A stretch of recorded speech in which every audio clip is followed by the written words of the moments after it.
Central જેલમાં રહીને રામ નામ જાપ કર્યા. હા. અને એમાં તમારે કઈ સજા થઈ હતી?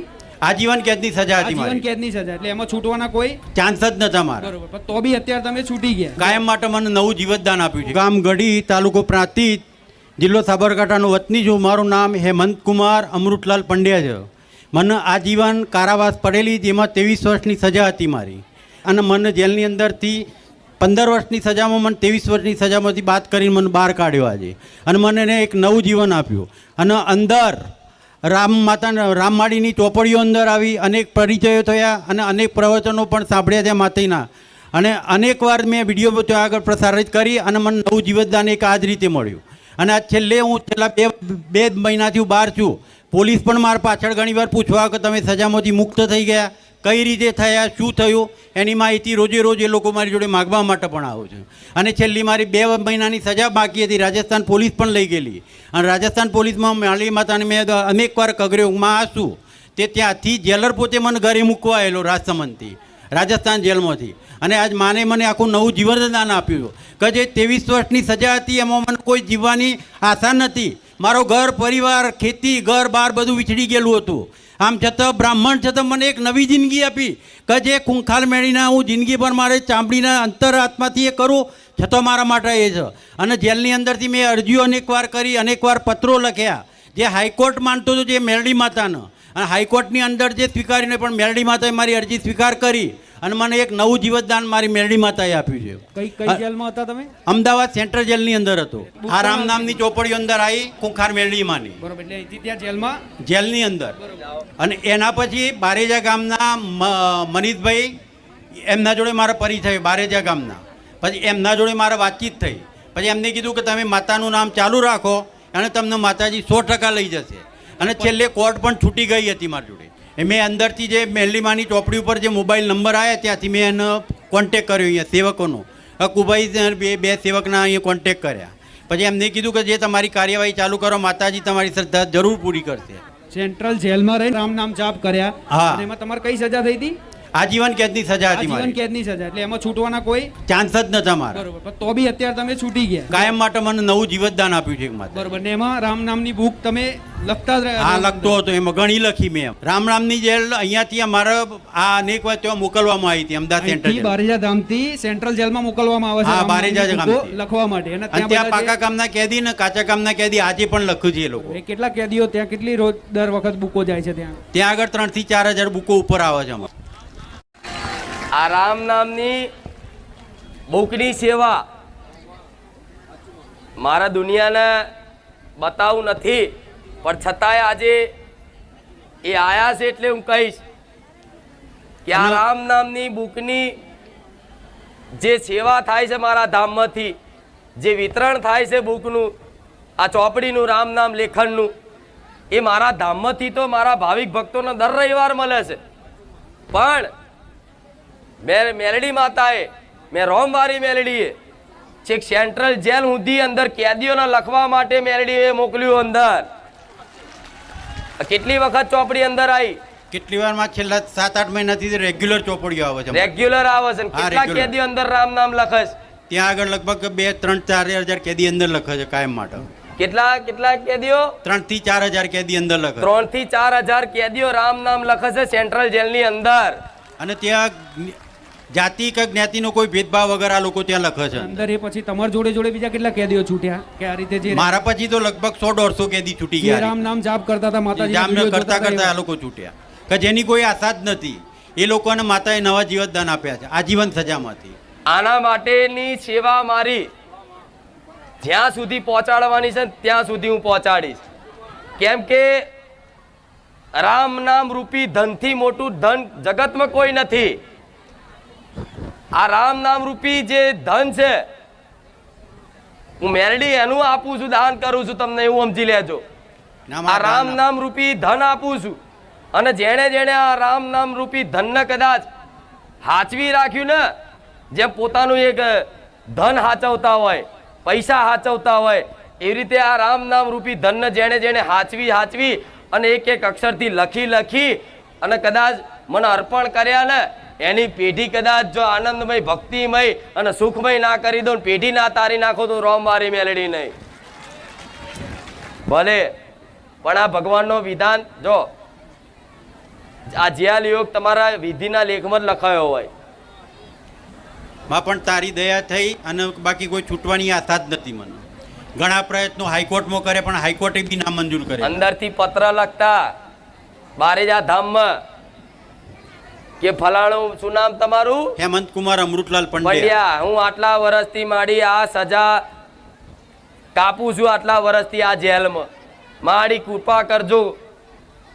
તો મારી ચોપડ જે ટાઈમે અંદર જઈ ત્યારે એમનો વિશ્વાસ આવ્યો કે ચોપડી નહીં પણ રોમવારી મેલડી આવી અંદર. આઈ માં હાજરે હાજર છે, આજે બી હાજર છે. અને ચોપડીની તો વાત જુદી છે. દરેક કેદીઓએ મારો પ્રસાદ ખાધો. ખરો ખરોમાં પ્રસાદ તો એટલો વેચેલો પણ ખૂટ્યો નહોતો, પણ ઉપરથી વધેલો કે જે સાહેબોના ઘરે જતા પણ વધેલો. કેટલા માણસની ને કઈ રીતે પ્રસાદી થઈ હતી? હા, 5,500 કાચા પાકા 5,500 કેદી ટોટલ. કેટલા સમય પહેલા? લગભગ 3 મહિના થયા, વધારે સમય પહેલા બારેજા ધામ તરફથી લાડુ આયેલા ચોખ્ખા ઘીના. સેન્ટ્રલ જેલના બધા કેદીઓ સ્ટાફ અનેક બધાના આયેલો, બધાના આપેલો ત્યાં. તમે ખાધો તો પ્રસાદ? હા, ખાધો માં એના પ્રતાપે તો આજે અહીંયા આવ્યો છું. એ પ્રસાદીના પ્રતાપે જ અહીંયા. વિચારો કે અંદર જે બેઠેલા કેદીઓ છે, અંદર જેલમાં રહેલા કેદીઓ છે, જો એ કેદીઓ પ્રત્યેની દયા ભાવના રાખવા વાળી મેલડી ચેવી હોય કે જે મારા ધામમાં નહીં આયા, જે કોઈ જેણે મને નમન નહીં કર્યા, જે નથી માનતા એનું તે મંગલ વિચારવા વાળી હું મેલડી રોમ વાળી મેલડી છું. અને આ બાબત એમાં અનેક શ્રદ્ધાઓ રાખી પણ કોઈ ના ફળી, પણ આ શ્રદ્ધા મન ફળેલી. ઘણીવાર રજા ઉપર આવતો આ જગ્યાએ આજે પણ કોઈ નહીં, પણ આ એક જ વર્ષની અંદર મારો નિકાલ થઈ ગયો માં. કશું કોઈ જાતની વિધિ કર્યા વગર, વિધિ કર્યા વગરમાં. કગણની અંદર ભુવા ભૂપાડા લગભગ 25 થી 30 લાખ રૂપિયા બગ્યા. જમીન ગયું, ઘર ગયું, બધું ગયું. 25 લાખ રૂપિયા.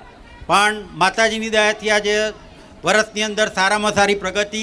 હું આજે ગાડી લઈને આવ્યો માતાજીની પ્રતાપથી, અને સારી રીતે 2-3 મહિનામાં આજ મને બધી રીતે એ છે આજે.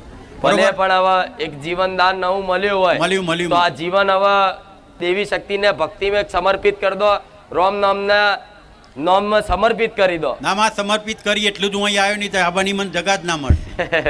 સમર્પિત ના કરે તો તારા અહીંયા દર્શન કરવા એટલે બહુ કાટું કોમ હતું. ભલે રામ રામ રામ રામ રામ. આ મારી ચોપડીઓ છે ને એ કઈક વૃદ્ધાશ્રમમાં જાય છે, જ્યાં અનાથો લોકો રહેશે, નાના બાળકો રહેશે, અનાથ જેનું કોઈ નથી, ત્યાં પણ આ મારી રોમ મારી મેલડીની રામ નામની બુક અનાથ આશ્રમમાં જાય છે ને વૃદ્ધાશ્રમમાં જાય છે. તો મને શું મળતું હશે આમ? પણ ના, કોક રામ નામ લખે ને એમાં હું રાજી થઉં છું. ખરું, તમે રામનું નામ લો અને હું રાજી થઉં. રાજીમાં. જેમ કે રામ નામમાં તમારું જેટલું કલ્યાણ થવાનું હોય તો મારા જેવી રોમવારી મેલડી જ પણ. તમે 5 વખત 1000 વખતે રામનું નામ લઈ લો તો હું એટલી રાજી થઈ જાઉં. મને વિશ્વાસ છે, મને ખબર છે કે 1000 વખત રામનું નામ લીધું છે ને, પણ એનો હવે મંગલ પાક્કું જ છે, એનો ઉદ્ધાર હવે પાક્કો જ છે, એટલે હું મેલડી રાજી થતી હોય. આગળ અને મારા જેવી માતા તમે સુખી રહો એમાં રાજી રહે, એમાં પ્રસન્ન રહે. નહીં તો ભક્તો જોડે કોઈ દેવી શક્તિનો સ્વાર્થ હોતો નથી. ભાવ એક છેલ્લો એક જ પ્રશ્ન છે કે મારા ઘરની અંદર માણસો જતા રહ્યા. છેલ્લો પરિવારમાં અમે હમણાં જવાબ મળી ગયો તમને. હવે થોડી મહેનત કરો. માં કુળદેવી કોણ છે એની ખબર નથી. બસ મહાકાળી માતા. મહાકાળી માં કુળદેવી નહીં જોડતા? ના માં, અત્યાર સુધી કોઈએ કીધું જ નહીં. કોઈએ કીધું નથી. કાળ ભૈરવનું નહીં, કોઈને નથી કીધું. અરે ભગવાન, તમે બ્રાહ્મણ થઈને તમારા કુળનું જઈ જોડતા તમે? ના માં, એટલું જ બધું ઘર વનવિખેર થઈ ગયું. વડવાઓ નતા જાણતા ના માટે. તો બ્રાહ્મણ કોને કહેવાય? પરંપરા જાળવી રાખવી પડે. કોઈ પણ તમારું કુળ જે છે એનું તમને ગોત્ર ખબર હોવી જોઈએ, બાપ દાદાના નામ ખબર હોવા જોઈએ, કુળદેવી ખબર હોવી જોઈએ, ક્યાંથી વડવાઓ આવ્યા હતા એ ખબર હોવી જોઈએ. આજની પેઢી તો એવી થઈ જાય છે દાદાનું નામ નહીં ખબર. નથી ખબર. વાત સાચી જ માં તમારી. પણ થોડી તે આમાં ધોલ આલો ને તો દેવી શક્તિની કૃપા બની રહે. પણ જાઓ, તમને મહાકાળીમાં આપી તમારી કુળદેવી માં. જરૂર માં. જોડે કાળ ભૈરવ મહારાજ. હા માં. એ ઘરની બહાર શું કરવું, વ્યવહાર શું હાલવું, નિવેદ મહાકાળીને કાળ ભૈરવને સેવકો લખ્યાલ છે. જાઓ, આમ તો કોઈને કહેતી નથી આવી રીતે વચ્ચે, પણ તમે આટલા વર્ષથી અંદર બંધનમાં રહ્યા, તમે મુક્ત થયા, આમાં હું પ્રસન્ન છું. એટલે પ્રસન્નતામાં કહી દીધું. હાજર રજેમાન ભલે રામ. સદાય સહાય રાખજે માં. છે અને હું ઇન્ડિયન આર્મીથી છું. તમારું દર્શન કરવા આવ્યો છું અહીંયા. પહેલાં મને જરાય એટલે આવું બધું એટલે ઓછો વિશ્વાસ આપતો હતો, પણ હવે તમારો જે બધું સાંભળ્યું તો મને બહુ ગમ્યું અને બહુ સરસ પોઝિટિવ હવે રિવ્યૂ છે મારા મનમાં. અને ઇન્ડિયન આર્મીમાં તમને ખબર હશે હવે દેશની સેવા કરે, પણ આજે તમને સેલ્યુટ કરીએ છીએ કેમ કે તમે આખા જગતના લોકોને સારા વિચાર આપો છો, જીવવાની તક આપો છો, આશા આપો છો, તો લોકો બધા ખુશી ખુશી અહીંયાથી પોઝિટિવ વિચારો લઈને જાય છે, તો ઘરના ઝઘડાને બધું ભૂલીને તમારું નામ ભજે છે. તો માતા અમારે એક બે પ્રશ્ન છે પૂછવાના કે મારું ધારેલા કામો કોઈ નથી થતા માં. મારી કુળદેવતા તમે બહુચરમાં અત્યારે ઓન ડ્યુટી છો? કઈ જગ્યાએ છો તમે? હનુમાન કેમ્પમાં, કઈ જગ્યાએ આવ્યું? શાહીબાગ, અમદાવાદ શાહીબાગ. ભલે ઇન્ડિયન આર્મીમાં, યસ સર. ભલે અત્યારે હાલ ફરજ નિભાવ. નિભાવો છો, હા. પણ ભલે તો ઇન્ડિયન આર્મી જે છે એના માટે મારા દર્શન હંમેશા દરવાજા ખુલ્લા છે. રામ રામ માં. પણ તમે આ વસ્તુમાં પહેલા બહુ વિશ્વાસ નતા કરતા. નતા કરતા. મારી વાઈફ છે ને એ તમને બહુ જ માને છે. રાત દિવસ તમારા જ વિડીયો જોતા હોય. ઇન્સ્ટાગ્રામ ને વોટ્સઅપ બધા વાપરતા હશે લોકો, નાનાથી મોટા ઘણા વાપરે છે, પણ મારી વાઈફ તમામ તમારા જ વિડીયો જોતી હોય અને મને કંઈ પણ કરીને અહીંયા જવું છે એટલે મારે રજા કરીને, તમને ખબર હશે સાહેબ રજા નથી મળતી, તો એ રજા કરીને અહીંયા ખાસ તમારા દર્શન અને તમારાથી મળવા માટે આવ્યા છે અને તમારા આશીર્વાદ લેવા આવ્યા છે કે અમારું જીવન સફળ અને સુખમય થાય. આજે સ્પેશિયલ રજા મૂકીને આવ્યા તમે બારે જતા? ભલે ભલે રામ, ખૂબ આશીર્વાદ છે મારા. આ રીતે જ તમે એક કર્તવ્ય સમજી અને પોતાની ફરજ સમજી અને આર્મીમાં કદાચ ફરજ નિભાવતા હોય અને દેશની રક્ષા કરવા માટે કદાચ પોતાનું જીવન એક દેશને સમર્પિત કરી દીધું હોય તો તમારા ઘરની ચિંતા કરવાની જરૂર નહીં. હા માં. ચિંતા કરવા વાળી મારા જેવી માતા ને મારો રોમ બેઠો છે. જ્યોત્સના રાઠોડ. પછી મને કોઈએ કીધું કે તું આ મંદિરે જા, તારે ડૉક્ટર જોડે જવાની જરૂર નથી. તો મને 3 લાખ રૂપિયાનું કીધું હતું, પણ હું ડરી ગઈ, હું ક્યાંથી લાવીશ. પણ હું જ્યારે એ બેને મને કીધું ને કે તું માના મંદિરે જઈને 5 રવિવાર ભરીશ ને તો તારું બધું સારું થઈ જશે. પણ તકલીફ હતી ને શું તકલીફ હતી? ડૉક્ટરે છોકરાને હાર્ટની પ્રોબ્લેમ હતી. તમારા દીકરાને હૃદયની તકલીફ હતી? હા. તો ડૉક્ટરે કીધું કે એનું ઓપરેશન કરવું પડશે. તો હું એક વાત કરતી હતી તો બાજુના એક બેન હતા, એ તમારા અહીંયા મંદિરે આવીને ગયા. તો મને કે તો તને કશું જ નથી કરવું, તું ત્યાં માતાજીના મંદિરે જા, તારું બધું સારું થઈ જશે. તો આજે મને રિપોર્ટ લઈને કાલે ડૉક્ટર જોડે જવાનું હતું. ડૉક્ટરે ઓપરેશન પણ કેન્સલ કરી નાખ્યું, ગોળી પણ કેન્સલ કરી નાખી અને અત્યારે મારો બાબો બહુ સારો થઈ ગયો. એ હિસાબે હું તમારા પગે પડવા આવી છું અને હું અહીંયા જરૂર આવીશ મારા છોકરાને સારું. ભલે રામ રામ. ત્યાં દવાખાનામાં તમને કોઈ અજાણ્યા વ્યક્તિ મળ્યા? હા, આમના જેઠાણી છે, અહીંયા આવ્યા હતા. અને એમને એવું કીધું કે બારેજા ધામ ખૂંખાર મેલડીમાંની માનતા રાખો એમ? હા. તો હું એ જ દિવસે જ હું તૈયાર થઈને હું બીજા દિવસે અહીંયા આવી.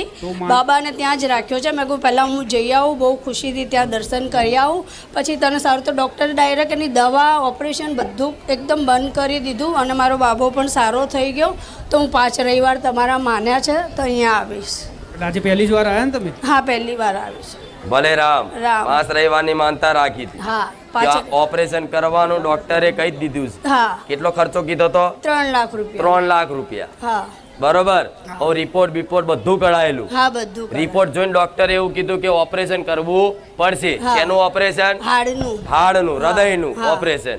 પછી તને કોઈએ કીધું કે ખુખાર મેરડી માની માનતા રાખો, બારેજા ધામની માનતા રાખો અને વિશ્વાસ રાખો તો એ કદાચ એની કૃપા થશે તો ઓપરેશન કેન્સલ થઈ જાય અને જે ઈચ્છા છે એની કૃપાથી થઈ જશે. તો તમારો શું અનુભવ? એ પછી ઓપરેશન કર્યું નહીં અને ડોક્ટરે એવું કીધું કે સારું થઈ ગયું, રિપોર્ટ ફરી કાઢ્યા અને પછી રજા આપી દીધી. મારું નામ કલ્પનાબેન પટેલ છે. હું કચ્છમાંથી આવું છું. મારી માનતા હતી કે મારી બેબીનું સારું રિઝલ્ટ આવે, તો માની કૃપાથી સારું રિઝલ્ટ આવ્યું. મેં માનતા કરી તે તો સારું રિઝલ્ટ આવ્યું કે માને ત્યાં દર્શન કરાવડાવીશ અને આ મુગટ છે એ માને પહેરાવડાવીશ. 10મામાં A1 ગ્રેડમાં આવી ગઈ, પહેલો નંબર. બરોબર, પહેલો નંબર આવે. એટલે તમે તમારા મનથી માનતા રાખી હતી કે એમના સારું રિઝલ્ટ આવે તો તમે માનતા કરવા મા પાસે જઈશ. બરોબર, તો એ માનતા રાખી હતી. અત્યારે એમનો પહેલો નંબર આવ્યો હા. 10મામાં બોર્ડમાં. હા, અને બીજી માનતા હતી કે ભાઈ મારો ગુમ થયેલો હતો, 3 દિવસથી મળતો નહોતો, પોલીસ પણ ગોતી હતી, મળતો નહોતો. પછી મેં માને પ્રાર્થના કરી કે ભાઈ મારો કલાકની અંદર મળી જાય, તો માની કૃપાથી અડધા કલાકની અંદર મળી ગયો. કેટલા સમયથી ગુમ થયેલા હતા એ? 3 દિવસથી આજ મળતો જ નહોતો. પછી ત્રીજે દિવસે મેં માની માનતા કરી. હા આગળ 3 દિવસ પહેલા તમે પોલીસ કેસ કર્યો, પોલીસ વાળા શોધતા હતા, બધું જ તમે પ્રયાસ કર્યા, હા પણ તે છતાંય નતા મળતા. હા અને એ પછી તમે ખૂંખાર મેળવીની માનતા રાખી. હવે બરોબર, માનતા રાખી એ પછી પછી મેં માને કીધું માં મને કલાકની અંદર મારો ભાઈ મળી જાય, તો માની કૃપાથી અડધા કલાકની અંદર મને મારો તમે ભાઈ 1 કલાકની બોલી કરી માતાજીને કે 1 જ કલાકમાં મળી જાય એમ. હા તો અડધા જ કલાકમાં મળી મળી ગયા. ગયો, અને હવે. કઈ રીતે મળે? પોતાની સામેથી જ ફોન આવી ગયો એનો. જે 3 દિવસથી ગાયબ હતા એ તમે માનતા રાખીને પછી અડધા કલાકમાં સામેથી જ આવી ગયા. આવી ગયા. હા બરોબર. હા માનતા 1 કલાકની રાખી હવે કે મારી કલાકમાં ગમે ત્યાંથી હોય હવે પણ ત્યાંથી સમાચાર આવી જાય, ફોન આવી જાય હવે અને અહીંયા આવી જાય હવે માં એવી કૃપા કરજે. તો તારી આ માનતા કરીશ. હવે માં અને માનતા રાખી 3 દિવસથી જતો રહેલો, હવે પોલીસ સ્ટેશનમાં કદાચ કે લખાયેલું, હવે માં. પોલીસ વાળાની શોધખોળ ચાલુ, હવે. બધુંય. અને કદાચ મને મેરડી માતાને પ્રાર્થના કરી હવે અને 1 કલાકનો ટાઈમ આલ્યો અને અડધો કલાકમાં ફોન હોમેથી લાવી અને તને તારો ભાઈ આપી દીધો કે લે હવે માં સાચું.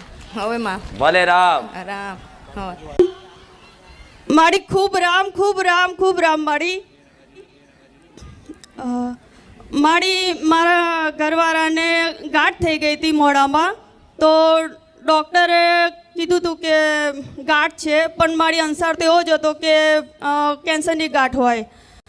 તો મેં પ્રાર્થના એવી કરી હતી કે મારી તારા 5 રવિવાર ભરવાનું કીધું હતું, પણ મારી આમ આવી હતી ખરી, પણ મેં પહેલા જ રવિવાર હજુ માનું જ છું કે મેં રવિવાર માન્યો, તો તારા પહેલા જ રવિવારે તારા દર્શન થઈ ગયા અહીંયા. અને બીજું એ કે બીજા રવિવારે ઘરવાળાને કોઈ રિપોર્ટ વગર મારા પાસે પૈસા નહોતા રિપોર્ટો નહીં, તો મેં પ્રાર્થના કરેલી માં કે મારી પાસે પૈસા નથી મારી, તો હું કઈ રીતના દવા કરીશ અને શું થશે, મારો આધાર આજ આ એક જ છે માં. તો બસ મેં તને પ્રાર્થના કરી અને એ પ્રાર્થના ખબર નહીં કઈ રીતના માથે સાંભળી લીધી, પણ મારો આધાર તે બચાવી લીધો અને તુંય મારો આધાર છે માં. આખી જિંદગી જોડે રહેજે બસ આના સિવાય બીજું કંઈ જોઈએ નહીં માં. બહુ કંઈ આલ્યું માથે, બહુ કંઈ આલ્યું. મારી માતા કુળદેવીની કૃપા રહે બસ સદા માટે, અમારું ઘર હસતું પરિવાર રહે માં. એ સમયે તમે જ્યારે પહેલા બતાવ્યું ત્યારે ડોક્ટરે એ રીતના જ અણસાર આપ્યા હતા કેન્સરની ગાંઠ છે. હા, એમનાથી ખવાતું પણ નહોતું અને મોઢું પણ નહોતું ખુલતું અને ગાંઠમાં બધું આમ મોઢું સૂજી ગયું હતું. મોઢું સૂજી ગયું હતું ને એમના હા. એ સમયે ખવાતું પણ નહોતું. ના, એટલે એ સમયે તમે ઘરે બેઠા પ્રાર્થના કરી માતા. ઘરે બેઠા મોબાઈલમાં જોઈને મેં માતાજીને બાધા માની હતી કે જે બળ્યા બાપજીએ ચડાવીશ ને એ જ મેં અહીંયા પણ લાવીશ મારી, પણ મારા ઘરવાળાને સારું થઈ જાય. બરોબર, તે તમે માનતા રાખી હા, પછી બીજા જ રવિવારે ડૉક્ટરે ફોન કર્યો કે આ તો કશું છે નહીં, તમે અહીંયા આવી જાઓ, તમને દવા આપું છું, એનાથી થઈ જશે સારું. અને સારું પણ થઈ ગયું વગર રિપોર્ટે. પહેલા એ ડોક્ટર એવું કહેતા કેન્સરની ગાંઠ છે. હા, એમને એવું કીધું કે કાચમાં સારું છે. બતાવ્યું હતું, કાચમાં જઈને, કારણ કે મારા સસરાને બી આવી રીતે જ એમના જ કાચમાં જોયું હતું અને બતાવ્યું હતું કેન્સર. તો મને એ જ બીક હતી કે જેવું પપ્પાને થયું છે એવું અમને કંઈ ના થાય, બરોબર, તો એમને એટલે માતાને પ્રાર્થના કરી હતી. કંઈ થયું નહીં, સારું પણ થઈ ગયું. ઘણું સારું થઈ ગયું મારી. પણ બસ એક જ મારી પ્રાર્થના છે કે મારા ઘરવાળા આ જે પડેકી મસાલા ખાય છે ને માં કૃપા કરજો ને જરાક. માં બહુ તકલીફ થાય એ છે તો હવે માં. બંધ કરવા પડશે ને. હા પડીકી માં. તમાકુ પર લખેલું હોય છે હા, માં. તમાકુ ખાવાથી કેન્સર થાય છે, હા માં. ધૂમ્રપાન કરવાથી કેન્સર થાય છે, તોય ખાય છે. ઉપર તોય લખેલું છે ખાય છે. ચોખ્ખું ઝેર. આ શું ખોટું? તો પછી હવે તમારે વિચારવાનું. હા માં. સરકારે આને ના પાડતી હોય, બધી જગ્યાએ બોર્ડ છપાતા હોય, ઉપર લખેલું આવતું હોય, ભલે, પણ એ તો તમારો વિષય છે વ્યક્તિગત. હું કોઈને બંધનમાં ના રાખું કે કાલથી છોડ દેજે. માં ખાલી કૃપા કરજો બસ હા, માં. બસ. કૃપાથી જ થઈ જાય છે માં. જો અને હું કદાચ અહીં કહું એ છોડ દેજે કાલ, અને આ કે હા વાળી છોડ દઈશ ને કાલ જો ખાધો તો મારો ગુનેગાર બને. બને? હા, વાળી. એટલે ક્યારે કોઈ વસ્તુનું તો દારૂડિયા નહીં કોઈ દાડે એવું નહીં કીધું કે દારૂ છોડ દેજે ભાઈ.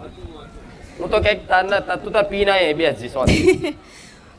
મને ખબર છે 5 રવિવાર તું ટકીને બેસ, 6થા રવિવાર તને ઈચ્છા જ નહીં થવા દઉં, મારો નશો ચડાવી દઈશ.